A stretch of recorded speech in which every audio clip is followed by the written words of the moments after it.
All right, there's two questions here. It seems to me that the Ranger must be the toughest class to design. I'm going to say also the Druid has the Ranger issues plus a little bit. On the other hand, you're right that the Ranger is weird. Because of the animal companion and because the class supposedly started simple, as in one of the simpler classes to play in the original first edition, I probably didn't prioritize changing the Ranger early on. I was concentrating more on classes where I was pretty certain that a lot had to change and also that I thought it was a little bit more complex. Then when I got to the Ranger, first of all, one of the giant things was that animal companion, anybody who wanted to have an animal companion absolutely did not want to have what we were giving them there.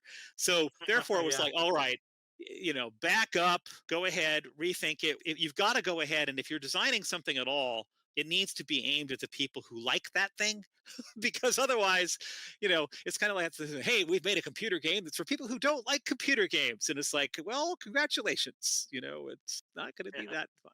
So the Ranger Animal Companion had to be revised. The whole thing of killing animal companions is not a feature to anybody. So therefore, the whole thing of driving them away became part of it. Like go over the damage threshold, you drive them away for a while. Very likely they'll come back, but also as they get driven away again, it's getting less and less likely they'll come back that fight. And that seemed much better. The other piece of the Ranger, just like with the Bard, where I kind of sat and thought, all right, really, I want them to be amusing, magical, surprising, sometimes funny. With a Ranger, I was like, okay, I can identify three things about the Ranger, and that is that they're hunters, they're warriors, and every once in a while they have spellcaster style things going. And I decided to go ahead and give them a structure that gave them interesting abilities related to the hunter and the warrior piece that they would definitely have without needing to by just taking the talents. So in other words, sort of trying to keep the original structure, but now the structure saying that it's talents only is a little bit of a fake out. It's talents that provide more class features and then some interesting feats.